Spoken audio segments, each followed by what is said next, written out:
I'm Martin Tyler, and you're listening to Harry Symeou.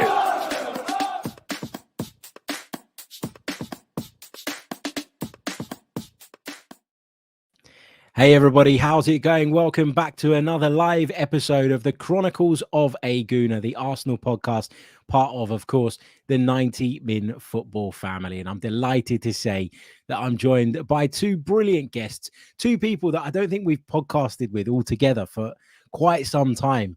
So it's good to see you guys back on the same screen. Dan Potts, first of all, how's it going, mate? Welcome back. Yeah, just saying off air how long it's been, and it's surprising, isn't it, how long it can get before you actually think, when was the last time we did this? And all three of us seem to be doing some form of content nowadays, but it's like, when have we done it as a free? I can't remember the last time, Harry, but it's a pleasure, man. It's great to see you. It has been a while, hasn't it? And Mr. Lee Judges, who I've pulled away from the cricket. I'm sorry, man. How's it going? I think you're all right. They've got the tea now, so that's all right. Like, you know what I mean? So it's not raining yet. It's not raining. Is they allowed to play yet? Is it stopped raining? I do love me cricket, like, you know, and it's going to get a little bit tense in the next hour or so. So this is the time to watch cricket, Dan. Like, you know, this is the time. Yeah, this is the time to watch cricket if you fancy a 40 winks, mate. That's the time to watch cricket. This is the time after 4 previous days, Dan, to actually watch it now. Yeah. Jokes aside, I'm not the biggest cricket fan, but I have really enjoyed this test so far.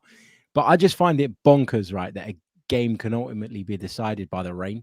I just think it's mad that the outcome of the test can be dictated by the weather. I just think that's just mad and bizarre. But anyway, it is what it is. Right, guys, we've got quite a bit to talk about because it feels like over the last few days, everything's gone mental with Arsenal and this transfer window.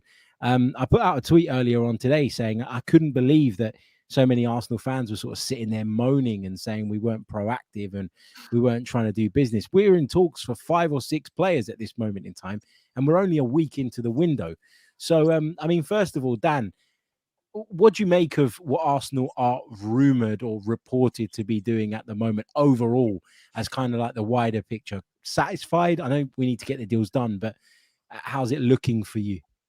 Yeah, I actually think it's quite refreshing. I'm a little bit like you, Harry. I spoke to Lee earlier and the boys, and I was saying the same. I do think there are some concerns that I understand from some of the fan base, and I'll come into those in a minute.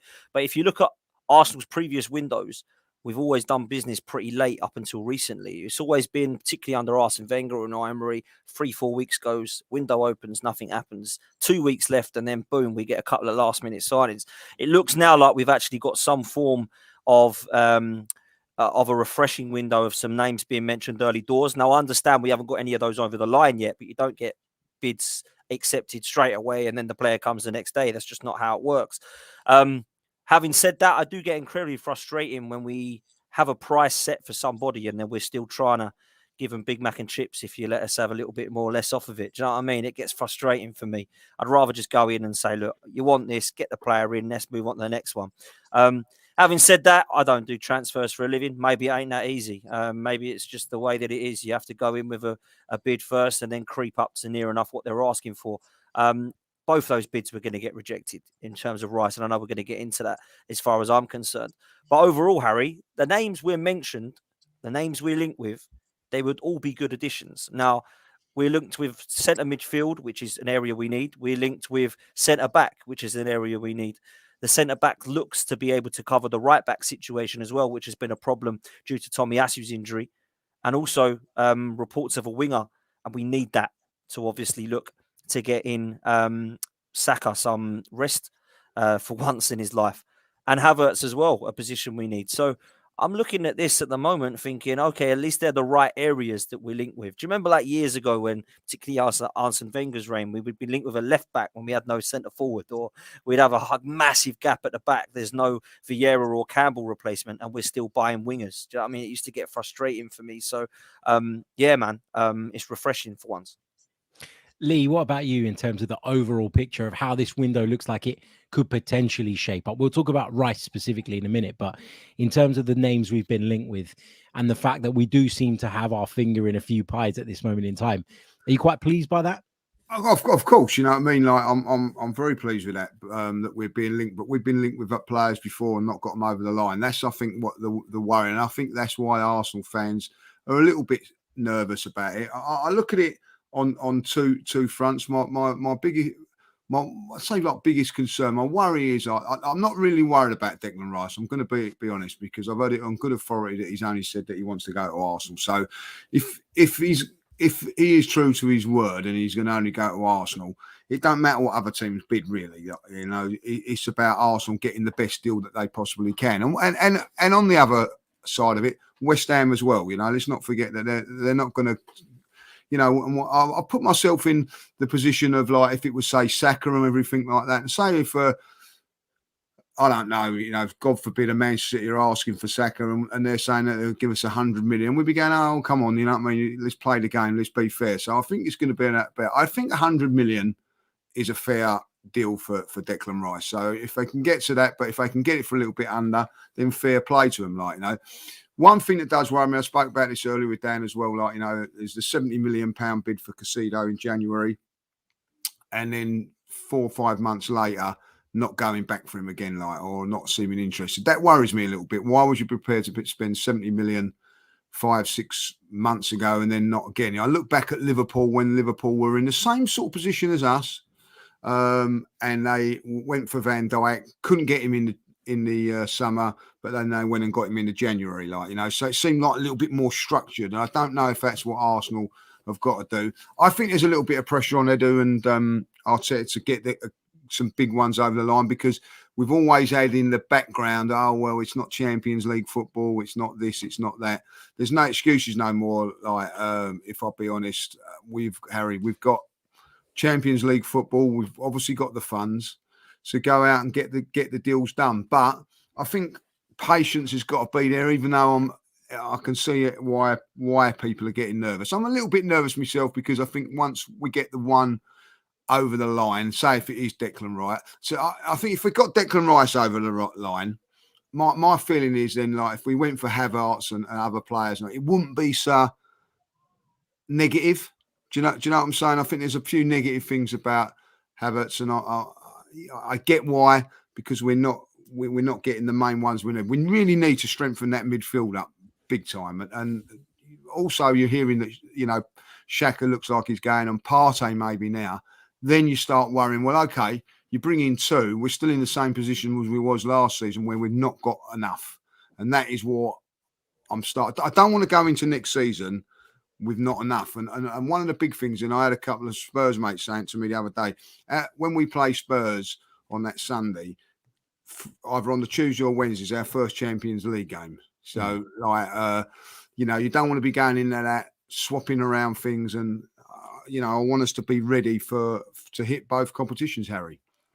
Yeah, for sure. I totally get where you're coming from. I think as well with the Declan Rice thing, because, I mean, Dan, one of the things I've seen people saying over the last sort of 24 hours is, you know, oh, hold on a minute. You know, we offered 80 plus 10 last week, and now we're offering 75 plus 15. Again, that equates to 90 million. So what are we doing? Are we taking the piss a little bit? And are we at risk of upsetting West Ham United? What I would say is that when it comes to these bids, I think we have to be a little bit careful with the ins and outs of them, because some people last week were reporting that it was 80 plus 10. Others were reporting that it was 80 in a total package, in which case this week we've gone up by 10 million. And some of the stuff you're reading and seeing about the structure of these payments, it could be true, but it also might not be. And I think we need to be really, really wary and careful of this. I mean, are you worried that we upset West Ham here? Because the way I look at this is, mid last season, West Ham slapped a £120 million price tag on him. That's what they said they wanted. And now, because of the way we've negotiated, people are talking about us getting to 100 million and that being okay.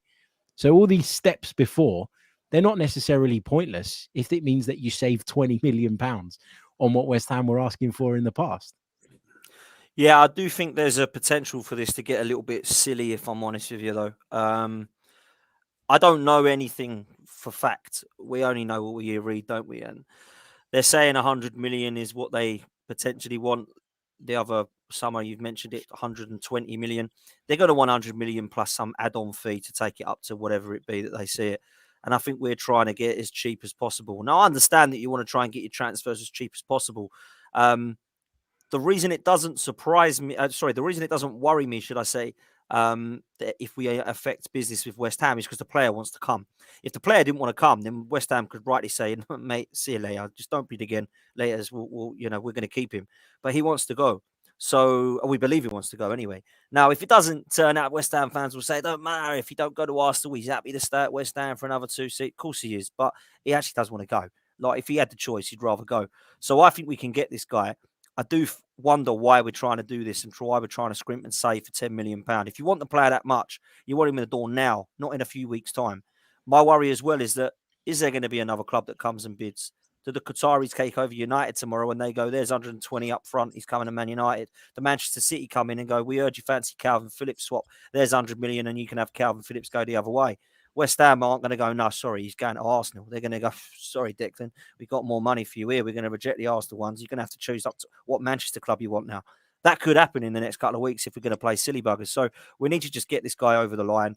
For the sake of £20 million saving, Harry, I would rather just do it. And if we've got the ownership that everyone believes we have, £20 million should be, Mikel, what's going on? Oh, they're trying to get another 20 million. Here you go then. Just go and get them. Yeah, I've got 20 million. Just go and get him over the line and let me know when you need help for the next one. That's what good owners do, in my opinion. So let's hope that happens. But what if that 20 million means the difference between going and getting a midfielder, for example, of Lavia's level to partner Declan Rice, or a midfielder like Caicedo? Let's say for argument's sake, I know Brighton are publicly saying they want 100 plus or whatever for Caicedo. They're not going to get that, right? They're not going to get that. No. Let's say we're talking 80 million, and with Declan Rice, Arsenal would only be able to spend 50, 60 on another midfielder, because there are other positions they need to address. We know they're looking at Jurrien Timber. We know that they're looking at Kai Havertz as well. That 20 million can raise the bar, can it not, Lee, in terms of the player that you're going to bring in as well as Declan Rice? And so it does become important. Yeah, I do believe it comes important. But for me, which is the baffling thing, and I get where the fans are saying this, well, don't go for Kai Havertz in, like, 100%, Lee, 100%. It's exactly what I thought. Exactly. We've got enough cover in those areas to manage that, where we haven't in midfield, and that's my problem with things at the moment. Our major I think our major problems at this moment are midfield and probably a central defender. Now, if we was to spend virtually all our money on two players, like say Declan Rice and a Caicedo, I'll be very, very pleased, Harry. Like, I mean, particularly when you're losing maybe one or two. I don't know. I don't know if we're going to lose Xhaka and Partey. I don't know whether that's sort of talk on all that, So, and then I'm scratching my head and going, right, okay. Do we really need Havertz? Do we really need to be spending the money to help them out as well? I mean, they're financially right. They must be right on the line of financial fair play, and we're going to help them out, So I would hold back on that one until I get that deal. Like the keep telling me the priority is Declan Rice. But I will say this, guys, and I will say this: if Jude Bellingham's worth 120 million, right? Well, why don't we go for Jude Bellingham? And the reason is because probably Jude Bellingham said he wanted to go to Real Madrid. And I don't think Declan Rice is at the same price as him. Like, I mean? I do believe it is probably about 20 million shy. And I do think there is, what's the word I'm looking for? I don't, like where Chelsea are just throwing their money. There is a price and I think we don't really want to be taken like as a fool or abusing that situation. Do you see what I'm saying? Like, I think he's £100 million player, probably like 90. Would you walk away then, Lee? If they want 120, would you walk away? Yeah, I would walk away at 120. Why? Maybe that they probably might not be able, because there's been talk about it with Declan Rice and promises that they're bringing. But I would walk away with that and go down the Caicedo and Lavia road and say, like, sorry, Declan, we can't afford that. And I don't think anybody should be paying well over the odds. Now, the end of it, I look back at it, Arsenal have paid over the odds on players. They paid over the odds on Aaron Ramsdale. It's worked out well. They paid over the odds on Ben White. It's worked out well.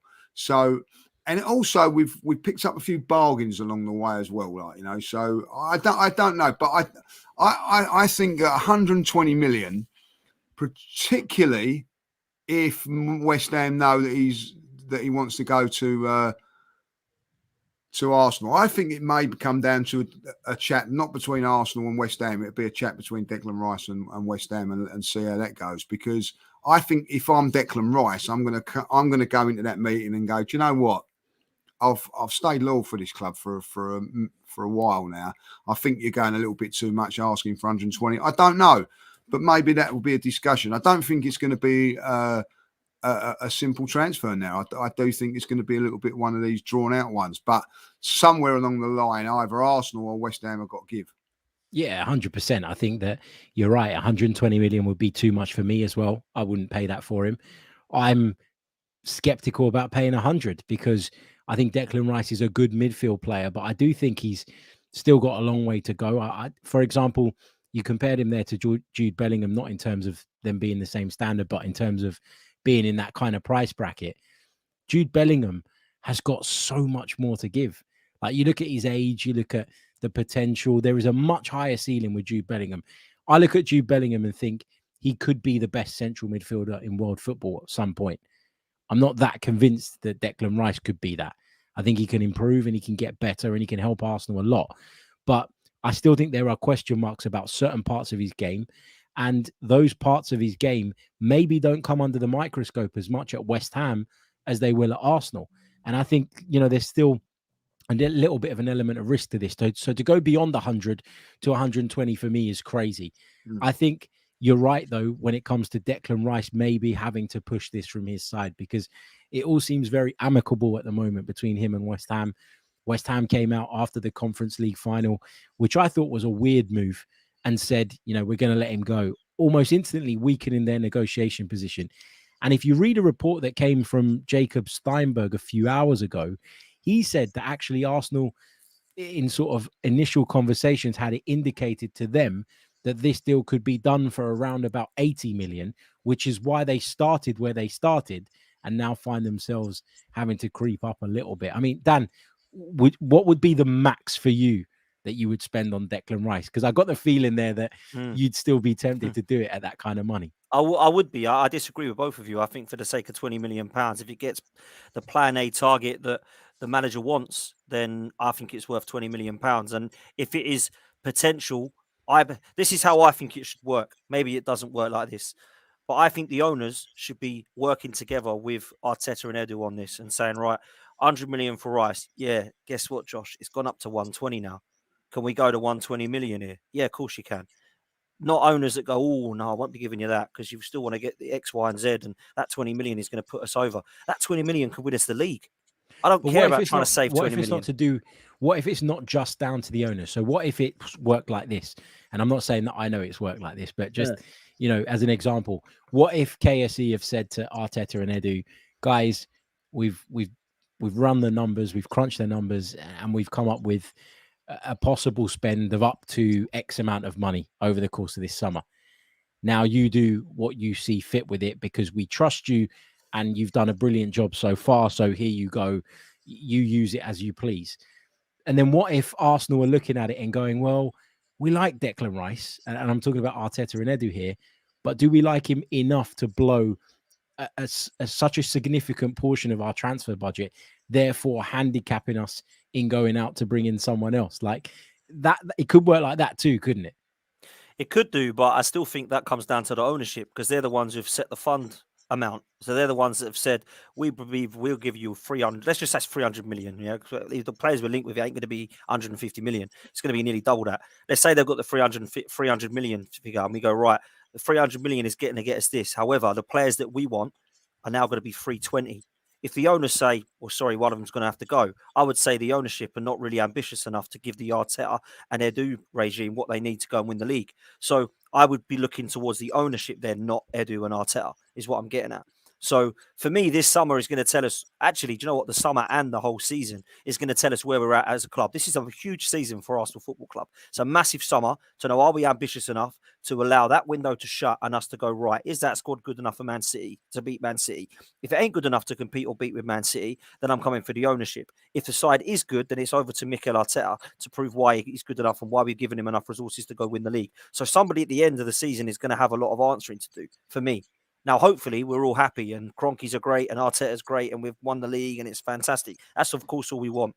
but we have to have accountability from someone if that doesn't happen. Who is it? Where's it gone wrong? And I think there's been arguments to say before the ownership, the board, the lack of January transfer window, Arteta's in-game management, everybody has. But actually, this season's going to be key and significant for me. I don't think there's any more excuses. And I don't want to be saying, oh, we could have got Declan Rice, but £20 million was just too much. And for £20 million, we ain't managed to get Declan Rice.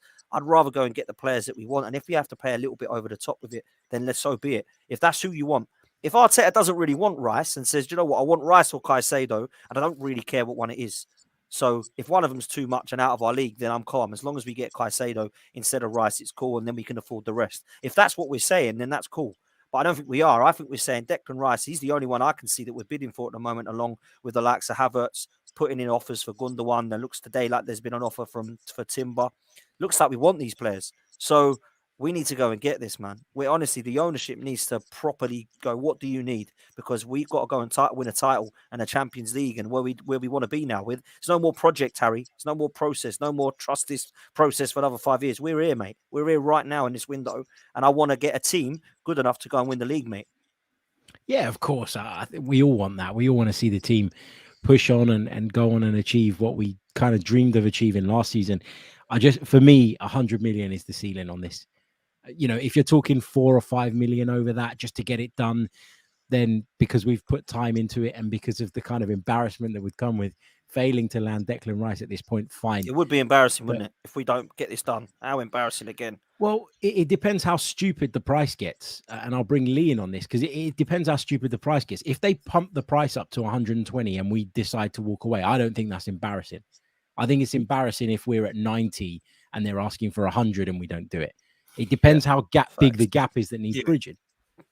I totally agree with that. Like, I don't think it's embarrassing if you walk away from a deal where it's like if you're buying a house, isn't it? You might really want that house, and if it's too much, you have to look at it and say like that. You do have to walk away. The one thing I will say with Arsenal, and if I was in that meeting, I'd say to them, look, if we go big this season with the likes of maybe 2 or 3, 4 players, I don't think we have to do much business over the next 4 or 5 years. If you look at it like, we can go January, if we get all of the places in, unless we have a terrible injuries, we could get ourselves through January without ever paying a lot of money. Maybe next season, just like one squad player in, one squad player out, just a little bit of that. But the main core, we wouldn't have to do. So I do think that we have to go big on here, if I'll be honest. Not just, like, as I said, with Declan Rice. I think, if I'm going to be really honest, 100 million, I think, is fair deal all round. I don't think he's worth £100 million, if I'll be honest. I think he's probably worth about 80 to 90. Say 85 million pound. That's what I would put him at. So we're paying £15 million over the top. I think that's fair. I think that's fair for West Ham. When you look at it from West Ham's point of view, they are losing their best player. So that they don't want to be look like they've been conned out of something, you know what I mean, which has happened to teams in the past. And I also think that, they've got to go and get players as well. So maybe if they're looking at somebody and all of a sudden that club knows that they've got 100 million to burn, they might have their pants pulled down, you know what I mean? So there's lots of little things that can go on it and everything like that. But I think that you've got to have a limit somewhere along the line, and I do think that we're in a position where we've got Champions League football now. We don't want to be going short. So there's going to be a stage when we're going to either have to think, right, we're going to walk away from this or not. I don't think we will. I don't think we're going to walk away from this. I remember very much. Remember with the Ben White one, there was lots of disagreements on the price and everything, but Ben White revealed that the club had said, look, don't worry about it. We will get it done. We will sort it. Maybe they're having those conversations with Declan Rice. And I think at the end of the day, I think even Declan Rice would probably go, come on, to West Ham and go 120 million's a little bit too much, if I'll be honest. Do you think that West Ham are dragging this out a little bit longer than is needed because they're hoping that other clubs will come in and cause a bidding war? Not really. I think that Declan Rice has said that he's going to go to Arsenal. I also think you have to think of it, Harry, is that put it on the West Ham fans. You don't really want them to look at it and go, oh yeah, we're accept 80 million for. They're looking at it, West Ham fans, and going, all right, you can have Declan Rice Arsenal, but you're going to have to pay top money for him. So they're going to have to appease the fans of their own fans as well, like, you know what I mean? So if we was to say, yeah, 70, say if it come out 70 million in add-ons, I think West Ham fans would be a bit aggrieved about it, like, you know. But listen, to Dan's point, which is a good point, you know, about the money side of it, like, you know, the club don't look at it and say, do you know what, we're in a difficult financial state of the country and all that. We're only bringing out 2 kits this season. Oh no, they're still bringing out 3, aren't they? Like, you know what I mean, at top price money. They're not looking at it and going, do you know what, we've got to be a little bit careful. You know, they're expecting the fans to, you know, we all know like season tickets have gone up quite a lot this season because of Champions League football. For another 3 kits coming out this season again, plus all the training tops all the time. They don't really look at it and go, do you know what? It's a tough time for the economy at the moment. We will only come out with 2. So, you know, they're asking, you know, they are asking, not telling fans because it's your choice. They're asking the fans to put their money in their pocket. And I'm going to be really honest with you, Harry. Some of the kits are very, very hard to turn down because they're nice and all that, like, you know, as is Declan Rice and a Casino. They're very, very hard to turn down as well, aren't they? Dan, when I asked that question about West Ham dragging it out for the possibility of maybe Manchester City waking up, maybe United, Chelsea, you were nodding there. So do you think that's the case? Yeah, I do. I disagree with Lee. I think they are. I think they're going to be waiting as long as they can. Because let's be real, if you're West Ham, if you're Sullivan, he wants 120 odd million, doesn't he? Right? And he thinks and he knows that Newcastle, Man United, Man City have all got money. Now, I don't think Newcastle will be interested. She knows Chelsea have got money as well, who we've already seen have gone mental. Now, I believe Declan Rice does want Arsenal. But if you were to ask me what Sullivan thinks, he, even though he probably knows that he wants Arsenal, is going to wait and see what else, what other interest there is.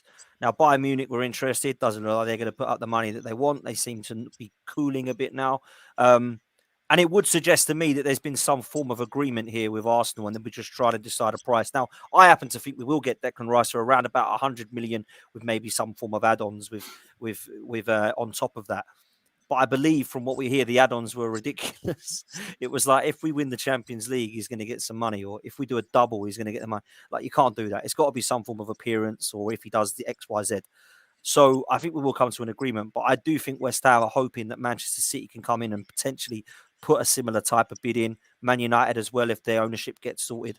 So I think in Sullivan's mind, that's what he's thinking. In Declan Rice and Arsenal's mind, I think their heart is set up on getting a deal and striking a deal soon.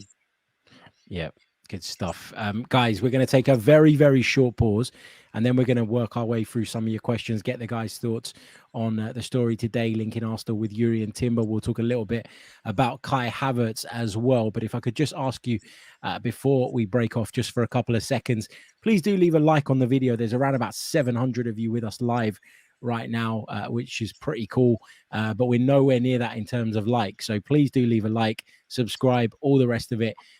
Give the guys a follow as well. I'll get them to plug their channels as well towards the back end of the show. So stay tuned for information on where you can find them. I mean, you all know them already, but just in case. Anyway, let's just take a short pause and then we're going to talk more Arsenal. Okay, so this morning, or last night it was actually, Arsenal was said to have made a bid for Jurrien Timber of Ajax, a player that I have to say I thought was Manchester United bound this summer, given how strongly he's been linked with them in the past.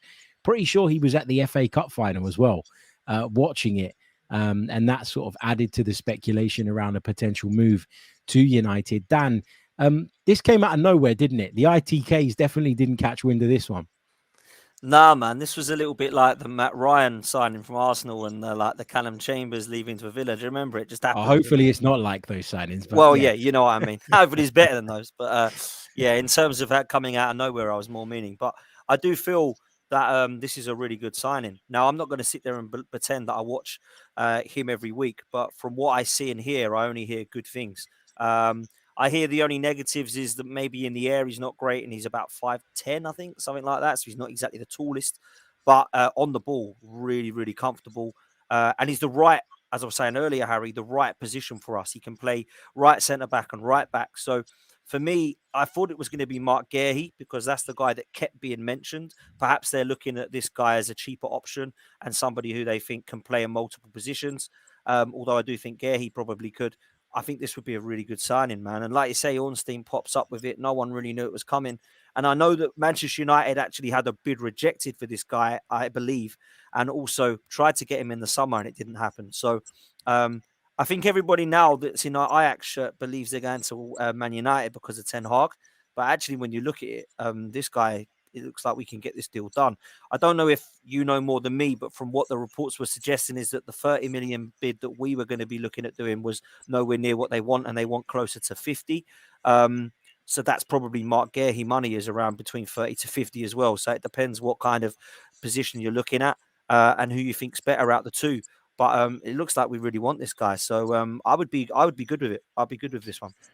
I don't think Arsenal will pay the 50 that Ajax want. I think you're probably looking at a deal at around about 40, somewhere in between, which I think given that he's got that versatility, I think Arsenal will see it as quite good value because, last season we suffered, didn't we, from having to bring Rob Holding in. Tomiyasu's injury problems meant that he couldn't be relied upon.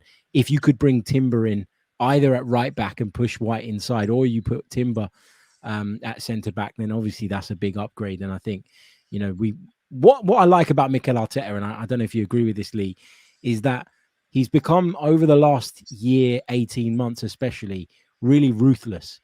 And when things go wrong and when things clearly sort of unravel, he's not afraid to just go, yeah, F it, I'm changing it. I mean, I was in his press conference at the end of the season, in all of them towards the back end of the season, when he was speaking about what was going wrong, and he just kept using the words like reset and, we need to rebuild and we need to go again, as if to say, well, what we've got is not good enough. And I like that ruthlessness. And I think we're going to see that in this window, hopefully. Yeah, and also don't forget, it's great news that we've signed Saliba back on for another few years, but we don't know what his injury is going to be like, whether he's going to be fit for the beginning of the season and everything like that. So you don't want to be drawn into a thing where we have to, like beginning of August, Saliba's not playing again, and then like a team would be looking, they're a little bit desperate and whatever, like, you know what I mean? So I think it's very cute of the manager and cute of them what they're doing. I hopefully like Saliba will be ready for the beginning of the season, but we can't be sure of that. So I do like that. If you don't do the business at Arsenal, you're going to be left out. Even like a little bit with Thomas Partey, I don't necessarily agree with it, but like he wasn't doing it towards the end of the season. And well, we'll look at that one, and can't be relied on too much. So I do like that side of things of it all there, and I do think we need to go into the season with not in that position again, Harry. Nothing against. I think Kivia wasn't quite ready, and Holding wasn't quite up to that sort of standard. So we need to make sure that we don't make those mistakes. That's something I like about Arsenal, is that they made mistakes a couple of seasons ago by not being ready when the Premier League season started. They sorted it out last season, and I think they're going to learn from that again this season. And I don't think that when it comes to the business end of the season, that they will be left short again. There are reasons why maybe we've been left short, because we probably wasn't in the Champions League and we didn't have the budget. Those now excuses are not there no more. So they need to go into this season strong in every department. And I do like the way Arteta is going about. Listen, I'm going to be really honest with you, Harry. Arteta has won me over. From a couple of years ago to what he has now, he's done that, and I have believed, and that's why I think that and I think with Dan as well. That's why we're sort of believing in this transfer big window at this moment in time, because we've got on board with what we're saying. But if it doesn't work, we us fans are very fickle, mate. I'll tell you that now, and I'm one of them. You know what I mean? So it can easily sway me either way, So Arsenal need to be getting this business right this season. Edu needs to nail a few. He does, and Arteta needs to be as ruthless now as he is when the season starts. Yeah, for sure. For sure. Guys, start getting a couple of questions in. We'll take a couple of questions before we wrap up on the show. Put a queue at the beginning. It just makes it easier for me to pick them out from the chat. But just before we dive into that, just want to quickly get you guys' thoughts on the Kai Havertz stuff. I know we touched on it before. We talked about having a ceiling in terms of what we would each individually pay for Declan Rice. Where is you guys' heads at on Kai Havertz and probably what would be your ceiling, I guess?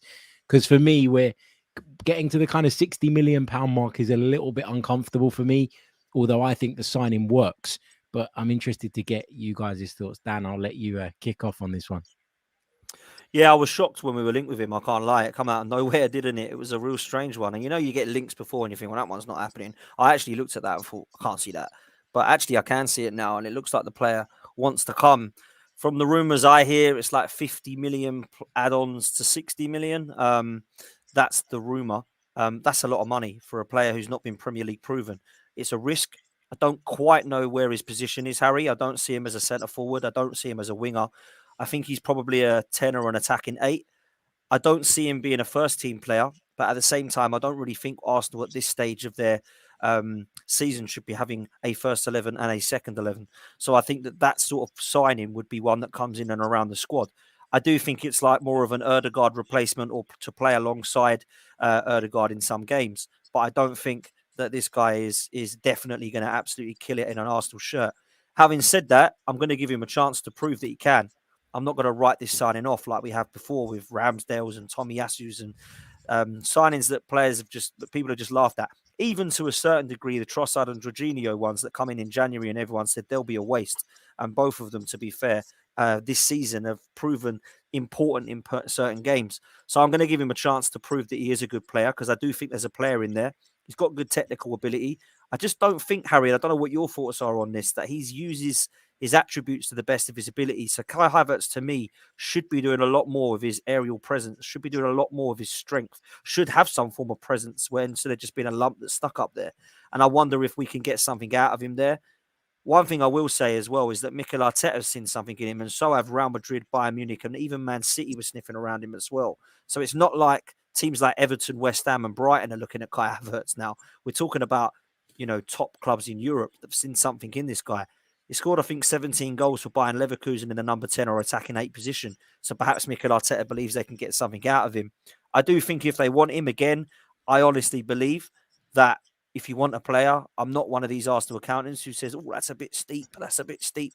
I don't like all that. If you want a player, you got to go and get him and you got to go and pay what they want. If they say he's 80 million and he ain't going for less, you just move away and go and get somebody else if it's not for you. That's the way I see it. Don't keep prodding because they're going to want 70 million. Now, we might be able to come down to 60, but if people think that's too much, you better go and get somebody else because he's going to cost Arsenal 60 million pounds. So for me, if you want him, you got to accept it. It's going to be that much. And you got to give him a chance this next coming season in an Arsenal shirt. Because for me, Harry, he's a better substitution than Fabio Vieira, in my opinion. So that's the way to kind of look at it. Is a squad rotation player. He'd probably do a job in the squad at Arsenal. I don't want to spoil it because we've got a video going out tomorrow morning for our members on where I think Kai Havertz fits into the picture, because it does look like that deal is getting closer and closer by the day based on what we're hearing. For me, I would have said £50 million was my limit for him. I feel like if we, again, a bit like what we said about Rice, if we have to cross that a little bit, I'm okay if the club really believe he's the right player. But Lee, what was your kind of initial reaction when this came to light? 50 million and a pound. That's about it. No more than that. No more than 50 million because I don't think he's vital. He's not where we're saying, listen, with Rice, it's vital. 100 million, if we get Rice, we ain't winning the league. You know what I mean? It's going to need more than that to win the league, But I don't think if we got Havertz, I don't think it's going to, I don't want to be breaking the bank and going over on anything. Yeah. I take Havertz, if it's a good deal for us. And that means getting him on the cheap, not overpaying for someone like that. At the end of the day, Chelsea want to get rid. So at the end of the day, there's no reason why we should be paying over the odds for somebody like that. I think if we got him for 45 million, that'd be a good deal. Yeah. Yeah, I agree with that.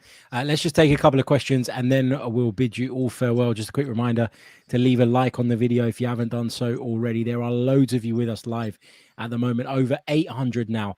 We've only got 142 likes on the board. Come on, guys, let's set a target of 400. That should be achievable. Half.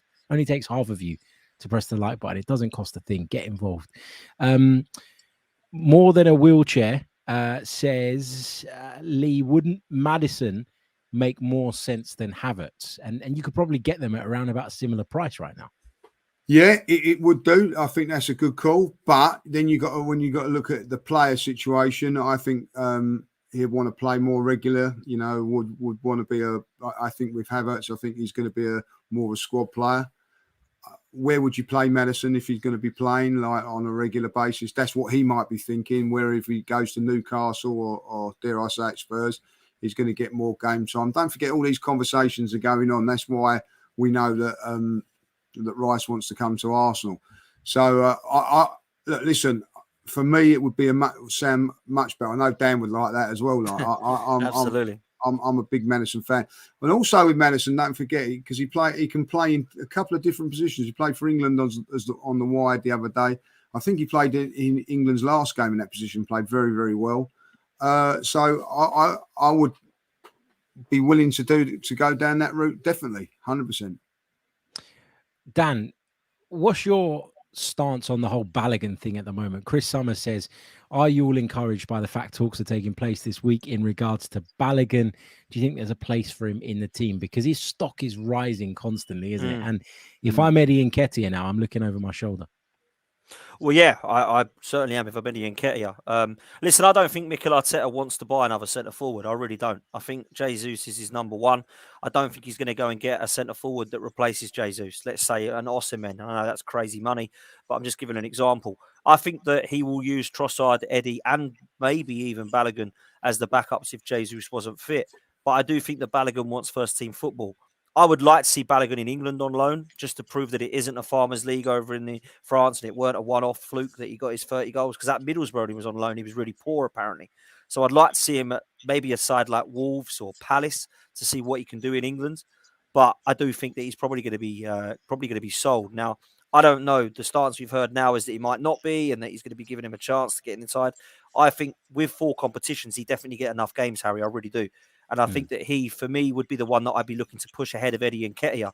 So it might be that he's our backup centre forward next season. And to be fair to the lad, he's clearly got something. You know, he's talented boy, smashed all records in his unders, gone over to France and scored goals. So let's hope that he does it in an Arsenal shirt because it's another one that's come through the system, which would be great to see. If someone's going to come in with 25, 30, 35 people to talk about, I think Arteta might accept that. But someone's got to bid for that first. So that's what I think. Yeah, of course. Just finally, quickly, guys, there's a few questions about Ilkay Gundogan in there. So just your quick thoughts on whether you'd be pushing the boat out to get him. 32 years old, probably wants a 3-year deal at least if he's going to go anywhere. But reports coming out of Spain this morning, because of course Barcelona are strongly interested, suggesting that Arsenal are very much there, at least involved in the conversations. Lee, would you welcome him to Emirates Stadium? Free transfer, yeah, I definitely would. Experience, Premier League experience, you know what I mean? Along with what the players we've got, I don't want to see us going, we couldn't get Declan Rice, so we've gone on and got him. Like, do you know what I mean? Like, I think it needs to be like, yeah, we got Rice and we're bringing in him as well as a free transfer. That would be really, really good. I think it gives us a lot of options. And, yeah, I think that it would be, a good move for him as well. People go, why would he want to leave Man City? Because, you know, they've just won all they've won. Sometimes you need a little freshen up, a little change of scenery. And he's got to make a decision whether it be like Spain or England. You know, I don't think if he went to Barcelona, it would be a bad move for him either, or Arsenal. So, but yeah, 3-year deal. Maybe a little bit too much, but you ain't paying no fee, are you? So at the end of the day, like an extra year, I don't think it's a bad thing on that.